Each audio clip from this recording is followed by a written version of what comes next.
Habang mas maraming tao ang humahabol sa mamahaling lifestyle, may mga taong pinipiling mamuhay ng simple dahil napagod na silang mamuhay para lang mapahanga ang ibang tao. At minsan, doon mo marirealize na ang totoong kapayapaan ay hindi nakikita sa dami ng pera o sa dami ng gamit, kundi sa simpleng buhay na hindi ka pagod magpanggap. Number 1, masarap mamuhay ng simple dahil tahimik ang isip mo. Mas tahimik ang isip mo kapag simple lang ang buhay mo dahil mas konti ang bagay na kailangan mong dalhin araw-araw. Hindi mo kailangan magpuyat kakaisip kung paano mo babayaran ang mga bagay na binili mo lang para makasabay sa uso. Hindi mo kailangan ma-pressure na laging may bagong cellphone, bagong damit, o bagong achievement na ipopost para mapansin ng iba. Kapag simple ang lifestyle mo, mas konti rin ang mental noise sa utak mo. Mas nakakahinga ka, mas nakakatulog ka ng maayos. Hindi ka laging occupied sa paghabol sa next big thing dahil natututo kang maging contented sa kung anong meron ka. And honestly, ang sarap sa pakiramdam nun. Yung tipong kaya mong umupo ng tahimik, kaya mong uminom ng kape nang walang masyadong iniisip, makinig sa hangin, at hindi mo kailangang isipin kung sapat ka ba para sa standards ng ibang tao. Maraming tao ang pagod dahil overloaded ang isip nila. Punong-puno sila ng comparison, punong-puno ng pressure, expectations, at takot na maiwan. Pero kapag pinili mong mamuhay ng simple, unti-unti mong nare-realize na hindi mo kailangang patunayan ang sarili mo sa lahat ng tao. Hindi mo kailangang makipagkumpetensya palagi. Simple living gives you peace na hindi kayang bilhin ng pera. Kasi habang ang ibang tao ay ubos ang energy kakahabol sa imahe na gusto nilang ipakita, ikaw naman ay tahimik lang, steady lang, at may peace of mind. At sa totoo lang, sobrang underrated ng peace of mind sa panahon ngayon. Darating ka sa punto na mas pipiliin mo na lang ang tahimik na buhay kaysa magarang buhay pero punong-puno naman ng stress. Kasi habang tumatanda ka, marirealize mo na hindi pala lahat ng successful ay masaya. Minsan, yung totoong mayaman ay yung taong mahimbing matulog sa gabi dahil payapa ang isip niya. Number 2, masarap mamuhay ng simple dahil mas mababawasan ang toxic pressure mula sa social media at expectations ng tao. Hindi mo na kailangang makipagsabayan sa mga nakikita mo online. Sa totoo lang, nakakapagod mabuhay kapag lagi mong iniisip kung sapat ka ba kumpara sa iba. Kung sapat ka ba kumpara sa iba. Habang nag-scroll ka, makikita mo na parang lahat sila ay umaangat. Lahat sila masaya. Lahat successful. Pero ang hindi mo nakikita, marami rin doon ang pagod. Marami ang stress. Marami ang may utang. O nagpapanggap lang para magmukhang okay. Social media usually shows the highlight reel, not the real life. Kapag pinili mong mamuhay ng simple, parang biglang gumagaan ang dibdib mo. Hindi mo na kailangang i-prove ang sarili mo sa maraming tao. Hindi mo na kailangang bumili ng bagay na hindi mo naman talaga kailangan para lang ma-impress sila. Mas nawawala ang pressure na dapat ganito ka na sa edad na ito o dapat mas lamang ka kaysa sa iba. Mas natututo kang mabuhay ayon sa sarili mong pace. Hindi ka na madaling mainggit dahil mas focused ka na sa tunay mong buhay kaysa sa buhay na nakikita mo sa screen. At doon mo marirealize na ang totoong peace ay hindi nanggagaling sa validation ng tao, kundi sa contentment. Ang ibig sabihin ng simpleng buhay ay hindi mo hinahayaang kontrolin ng opinyon ng ibang tao ang halaga mo bilang tao. And honestly, sobrang sarap sa pakiramdam nun. Tahimik ang isip mo, walang kompetisyon, walang kailangang patunayan. Ikaw lang, payapa at totoo. Number 3, masarap mamuhay ng simple dahil mas na-appreciate mo ang maliliit na bagay. Yung simpleng pagkain sa hapag, kahit hindi mo mahalin o galing sa sikat na restaurant, nagiging espesyal kasi kasama mo ang mga taong mahal mo. Minsan nga, mas masarap pa ang simpleng ulam na sabay-sabay ninyong kinakain kaysa sa mamahaling pagkain na kinakain mong mag-isa. Doon mo marirealize na hindi pala presyo ang nagpapasarap sa isang bagay, kundi yung moment at mga taong kasama mo. Pati ang pahinga, mas na-appreciate mo. Kasi sa mundo ngayon, na halos lahat nagmamadali at laging busy, bihira na lang ang taong nagpapahinga. Kapag simple ang buhay mo, hindi mo kailangang habulin ang lahat para lang mapatunayan ang sarili mo sa ibang tao. Yung makahiga ka ng payapa pagkatapos ng mahabang araw, makatulog ng walang sobrang iniisip, o makapagod lang ng ulan habang umiinom ng kape. Sobrang comforting na nun. Simple moments, pero deep inside, doon mo nararamdaman ang tunay na peace. At higit sa lahat, mas na-appreciate mo ang oras kasama ang pamilya. Habang tumatanda ka, unti-unti mong maiintindihan na ang oras ang isa sa pinakamahalagang bagay sa buhay. Hindi mo mabibili pabalik ang mga pagkakataong lumipas na. Kaya yung simpleng kwentuhan sa hapunan, tawanan sa sala, o kahit tahimik lang kayong magkakasama, nagiging priceless. Hindi mo kailangan ng grand vacation o mamahaling gala para maging masaya. Sometimes, the best memories come from the simplest moments. Sa simpleng buhay, mas natututo kang mabuhay sa present. Hindi ka laging nakatingin sa kung anong kulang o sa kung anong meron ng iba. Mas nararamdaman mo yung contentment. At sa totoo lang, maraming tao ang may pera pero hindi marunong maging masaya sa maliliit na bagay. Samantalang ang taong simple lang mamuhay, marunong ngumiti kahit sa pinaka-ordinaryong araw. Number 4, masarap mamuhay ng simple dahil mas nakakapag-focus ka sa purpose mo kaysa sa pagpapakitang tao. Kapag simple ang buhay mo, mas malinaw mong nakikita kung ano talaga ang importante. Hindi ka laging pressured bumili ng bagong gamit, sumabay sa trends o magpanggap na okay kahit pagod ka na inside. Maraming tao ngayon ang sobrang busy kakahabol ng validation. Kailangan branded ang suot, aesthetic ang buhay, at dapat laging may post para masabing successful. Pero ang totoo, habang mas inuuna mo ang imahe kaysa purpose, mas nawawala ka sa sarili mo. Parang araw-araw kang may role na kailangang gampanan para lang ma-approve ng ibang tao. Kapag pinili mo ang simpleng pamumuhay, mas nagkakaroon ka ng oras at focus sa mga bagay na totoong may value. Mas napapansin mo kung ano ba talaga ang gusto mong gawin sa buhay. Mas nakakapag-build ka ng skills, mas nakakapag-isip ka ng maayos, at mas nagiging intentional ka sa bawat desisyon mo. Hindi mo kailangang makipagkompetensya sa lifestyle ng iba dahil alam mo sa sarili mo na hindi race ang buhay. Habang ang iba abala sa pagpapakita ng perfect life online, ikaw tahimik lang pero unti-unting umaangat. Walang masyadong ingay, walang masyadong drama, just pure focus. At ang pinakamagandang parte, mas magaan ang pakiramdam. Kasi hindi mo na kailangang patunayan ang halaga mo sa pamamagitan ng likes, sa pamamagitan ng mamahaling gamit o status. You start living for meaning, not for attention. Doon mo marirealize na ang tunay na success ay yung totoo at may direksyon. Number 5, masarap mamuhay ng simple dahil mas malaya kang gumawa ng gusto mo. Ang daming tao ngayon na parang pagod na pagod araw-araw dahil sobra na ang bigat ng lifestyle na pilit nilang sinasabay. Yung tipong kailangan laging may bagong cellphone, kailangan branded ang damit, bagong motor, o mamahaling gala para lang makasabay sa standards ng society at social media.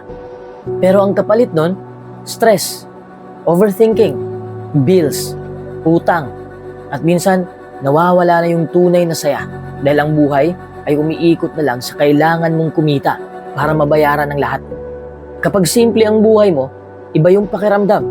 Hindi mo kailangan tanggapin lahat ng trabaho na ayaw mo naman talaga para lang may pambayad sa luho. Hindi mo kailangang magpanggap na okay ka kahit ubos ka na emotionally at financially. Mas may freedom kang pumili ng trabaho na gusto mo. Mas may freedom kang magpahinga kung kailangan mo o magdesisyon base sa peace of mind mo. Masarap sa pakiramdam yung gigising ka na hindi ka agad binabangungot ng notifications ng utang, overdue o pressure na kailangan mong magmukhang successful. Kasi ang totoo, maraming taong mukhang mayaman online pero sobrang stress na sa totoong buhay. Simple life gives you space to breathe. Space para makilala mo ang sarili mo. Space para gawin yung mga bagay na tunay na nagpapasaya sa'yo. Hindi yung ginagawa mo lang para ma-impress ang ibang tao. At doon mo marirealize na minsan, kailangan mo lang ng peaceful na isip at peaceful na buhay na hindi kontrolado ng utang at expectations ng iba. Number 6, masarap mamuhay ng simple dahil mas nagiging disiplinado ka sa pera, sa oras, at sa emosyon. Habang mas simple ang buhay mo, mas natututo kang kontrolin ang sarili mo kaysa magpadala sa impulse at pressure ng paligid. Hindi mo kailangang bumili ng kung ano-ano para lang makisabay o magmukhang successful sa paningin ng ibang tao. Unti-unti mong naiintindihan na hindi lahat ng gusto mo ay kailangan mo talaga. Sa pera, natututo kang mag-prioritize. Imbis na ubusin ang sahod sa luho, mas iniisip mo kung alin ang may tunay na value. Hindi mo kailangan magkaroon ng latest phone taon-taon para maging masaya. Hindi mo kailangan gumastos ng malaki para lang ma-impress ang ibang tao. Mas nagiging intentional ka sa bawat gastos mo. At habang ginagawa mo yon, mas gumagaan ang pakiramdam mo dahil hindi ka laging naghahabol ng pera o nabubuhay sa utang. Sa oras naman, mas nagiging aware ka kung saan mo ito nilalaan. Hindi mo na gustong ubusin ang buong araw na walang katapusang scrolling, toxic drama o pakikipagkumpetensya sa social media. Mas gusto mong gamitin ang oras mo sa mga bagay na nagbibigay ng peace of mind tulad ng pahinga, pag-aalaga sa sarili, pagdarasal, pag-aaral o simpleng pakikipagkwentuhan sa mga taong mahal mo. Naiintindihan mo that time is one of the most expensive things in life kasi hindi mo na ito mababawi kapag nasayang. At pagdating sa emosyon, mas natututo kang kumalma. Hindi ka agad naapektuhan sa opinyon ng ibang tao dahil hindi mo na hinahanap ang validation nila para maramdaman mong sapat ka. Kapag simple ang mindset mo, mas konti rin ang insecurities at comparison. Hindi mo kailangan patunayan ang sarili mo araw-araw. Mas marunong kang umiwas sa gulo, sa toxic na tao at unnecessary stress. Mas pinipili mo ang peace kaysa pride. Sa totoo lang, maraming tao ang pagod dahil komplikado ang lifestyle at expectations na pinipilit nilang abutin. Pero kapag natuto kang mamuhay ng simple, mas nagiging kalmado ang isip mo, mas nagiging stable ang emosyon mo, at mas natututo kang maging disciplined, hindi dahil pinipilit mo ang sarili mo, kundi dahil nare-realize mo na hindi mo kailangan ng sobra para maging masaya. Number 7, masarap mamuhay ng simple dahil mas totoo ang relasyon mo sa ibang tao. Kapag wala kang kailangang patunayan, wala ka ring pressure na magpanggap para lang tanggapin ng iba. Hindi mo kailangang bumili ng mamahaling bagay para lang mapansin o respetuhin. At doon mo makikita kung sino talaga ang genuine na tao sa paligid mo. Sa simpleng buhay, mas nagiging importante ang oras at sincerity kaysa imahe. Yung tipong kahit simpleng kwentuhan lang sa labas ng bahay, pagkain sa karinderya o tahimik na bonding, sapat na para maging masaya kayo. Hindi kailangan ng aesthetic lifestyle para maging meaningful ang samahan. Kasi ang totoong connection, hindi nasusukat sa presyo ng relo mo o sa dami ng followers mo. Ang masakit kasi minsan sa sobrang paghabol sa status, maraming relasyon ang nagiging parang kompetisyon. Pakitaan ng achievement, paramihan ng likes, paramihan ng pera. Pero kapag nawala ang pera o bumagsak ang estado mo sa buhay, bigla mo ring makikita kung sino ang nananatili. Doon mo marirealize na hindi lahat na nakangiti sa'yo ay totoong concern sa'yo. Pero kapag simple kang tao, mas madali mong ma-attract ang mga taong mahal ka dahil sa ugali mo. Hindi dahil sa pakinabang. Yung mga taong kayang manatili kahit wala kang maipakitang impressive. At honestly, iba ang peace na dala nun kasi hindi mo kailangang mabuhay para i-maintain ang imahe mo. You can just be yourself. Mas masarap magkaroon ng konting kaibigan kaysa napakaraming kakilala na nandyan lang kapag may pera, may status o pakinabang ka. Dahil ang tunay na relasyon nananatili kahit simple lang ang buhay mo.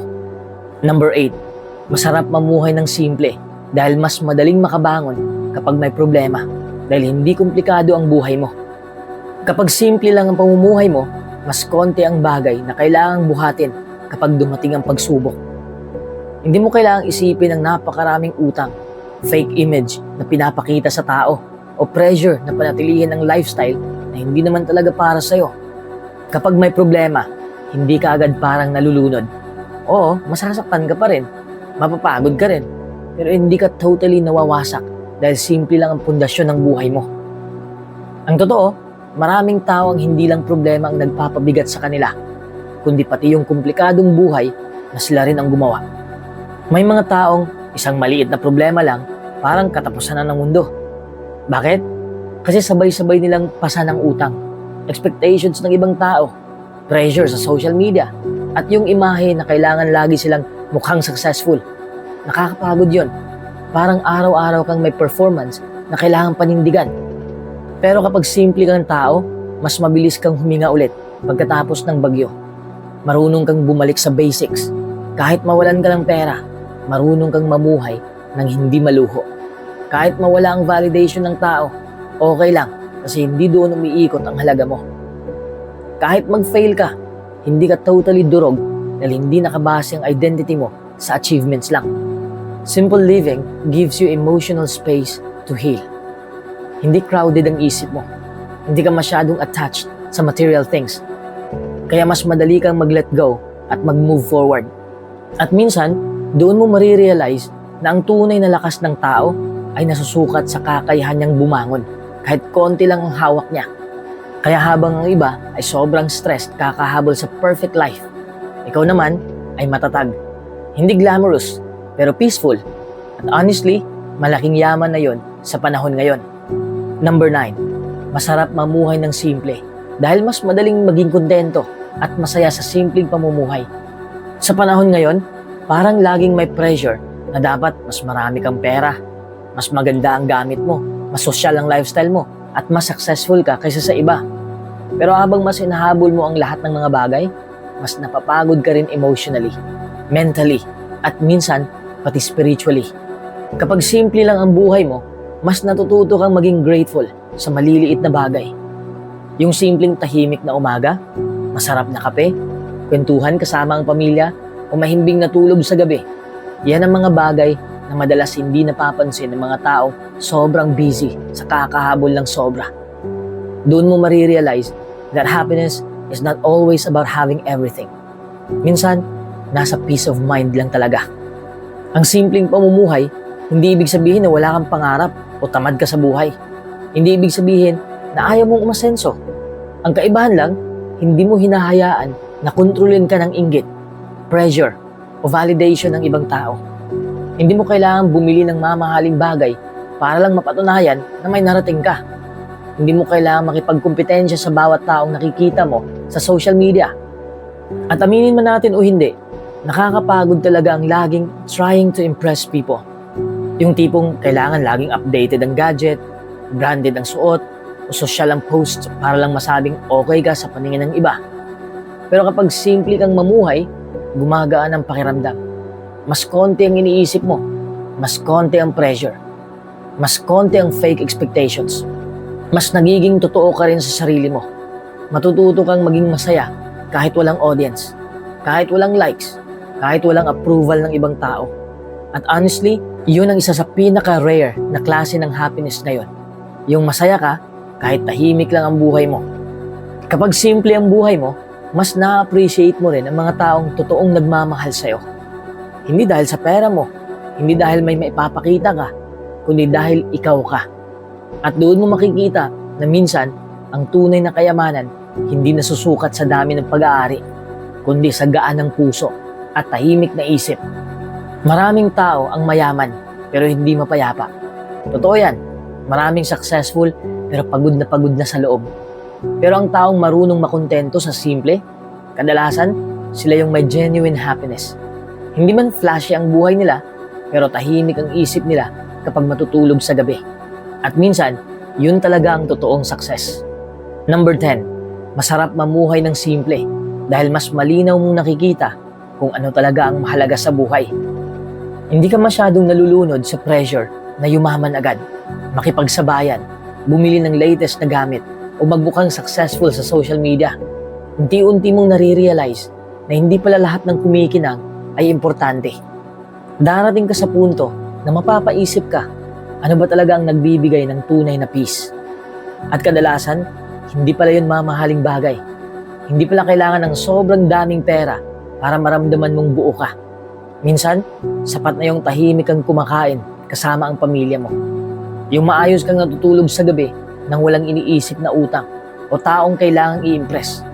Yung may oras ka para huminga, magpahinga at maging totoo sa sarili mo.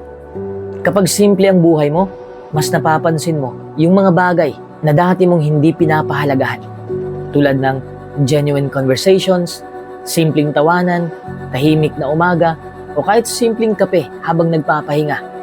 Those little moments suddenly become more valuable than temporary attention or material things.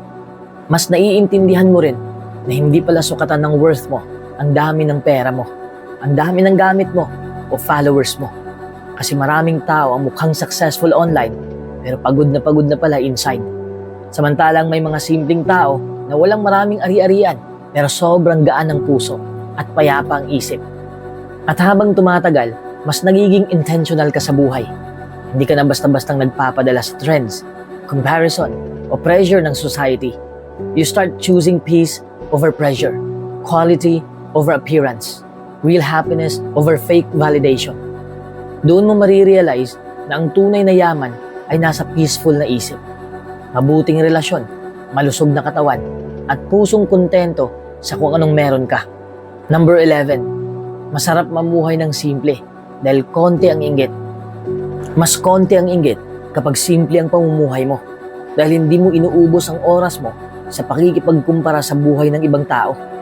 Habang tumatanda ka, marirealize mo na ang sobrang comparison, isa talaga yan sa pinakamalaking magnanakaw ng peace of mind.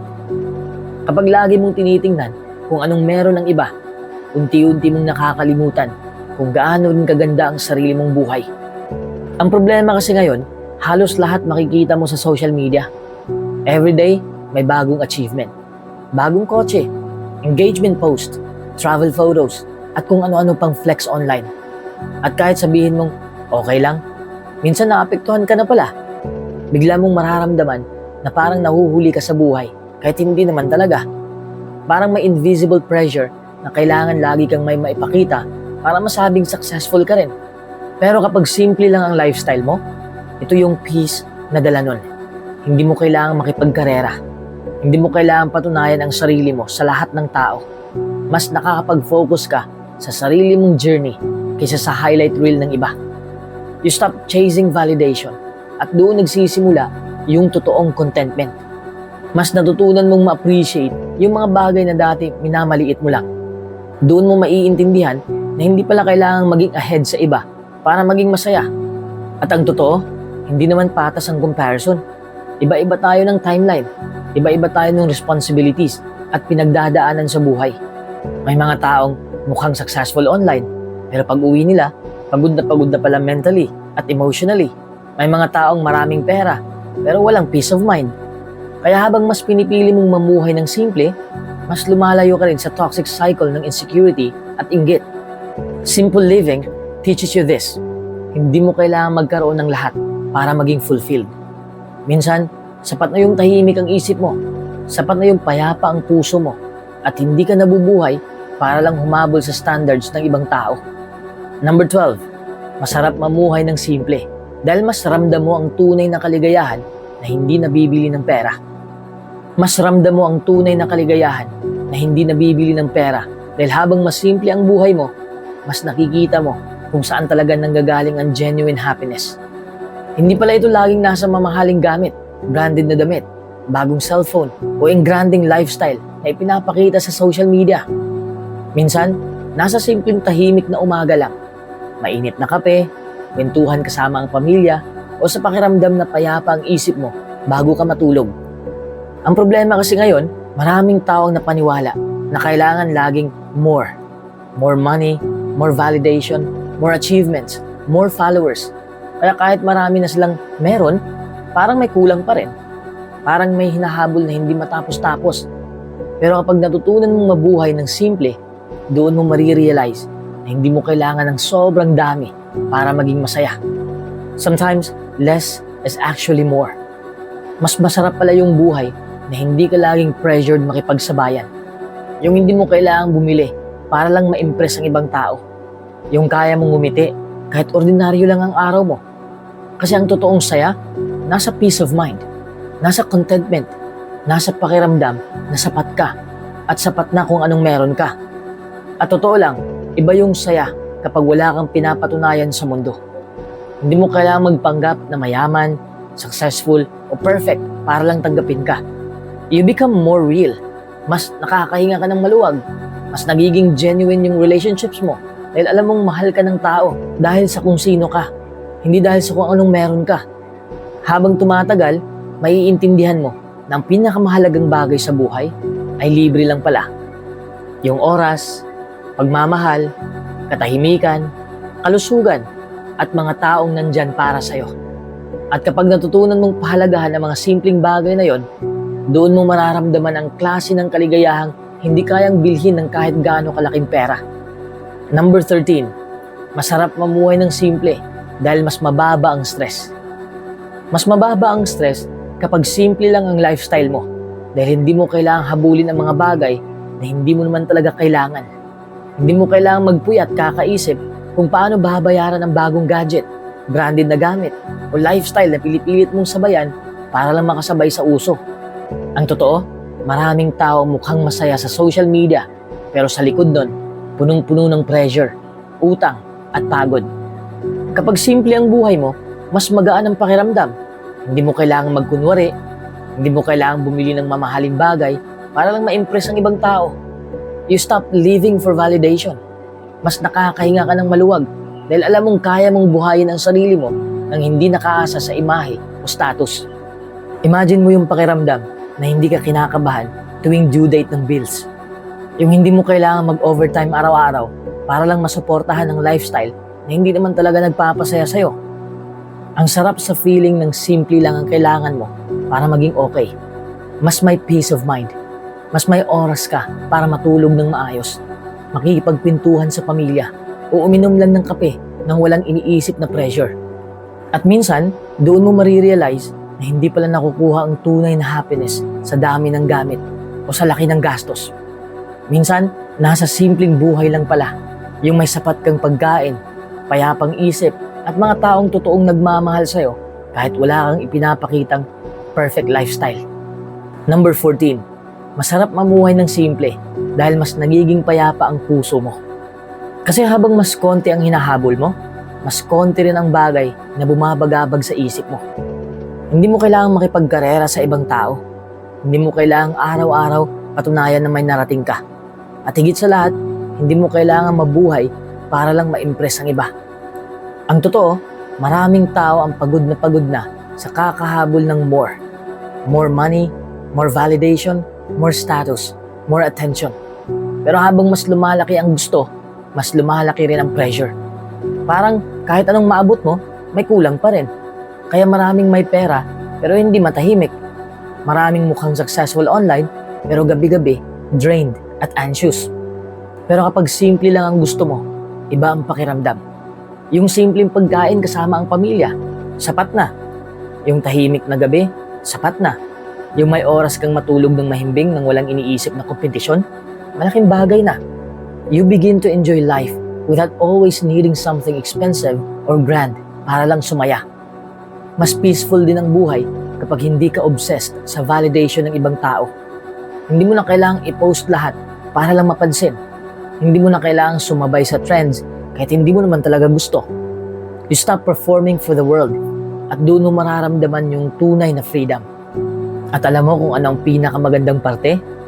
Kapag simple lang ang gusto mo, mas madali kang maging grateful. Mas na-appreciate mo yung mga bagay na dati binabaliwala mo lang. Doon mo marirealize na hindi pala kailangan ng sobrang daming bagay para maging masaya. Simple living doesn't mean maliit ang pangarap mo. Ibig sabihin lang, hindi mo hinahayaan na kainin ng mundo ang peace mo. Kasi sa dulo ng lahat, hindi naman paramihan ng ari-arian ang tunay na sukatan ng magandang buhay. Minsan, ang tunay na yaman ay yung payapa ang isip mo, magaan ang puso mo, at nakakangiti ka kahit simple lang ang meron ka. Number 15, masarap mamuhay ng simple dahil may oras ka para sa sarili mo at may oras ka para sa mga mahal mo sa buhay. Mas may oras ka para sa sarili mo at sa mga mahal mo sa buhay dahil kapag simple lang ang buhay mo, hindi ka laging pagod sa kakahabol sa kung ano ang meron ng iba. Hindi mo kailangang mag-overtime araw-araw para lang mapanatili ang lifestyle na hindi naman talaga kailangan. Hindi mo kailangang ubusin ang energy mo sa pagpapakitang mayaman, pagiging updated sa lahat ng trends, o pag-impress sa mga taong pansamantala lang naman sa buhay mo. Kapag simple ang pamumuhay mo, mas nagkakaroon ka ng breathing space. Mas may oras kang umupo at makipagkwentuhan sa pamilya mo nang walang iniisip na trabaho o bayarin. Mas may pagkakataon kang tawanan ng simpleng moments kasama ang mga taong mahal mo. At minsan, doon mo marirealize na yun pala talaga ang tunay na rich life.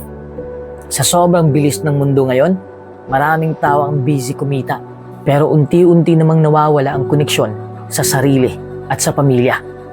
Laging pagod, laging nagmamadali, laging may hinahabol. Pero deep inside, empty naman. Kasi hindi lahat ng success ay nasusukat sa pera. Minsan, success din yung may oras kang makitang lumaki ang anak mo. Yung may panahon kang kamustahin ang magulang mo. Yung hindi mo kailangang i-sacrifice ang peace of mind mo para lang masabi ng ibang tao na successful ka.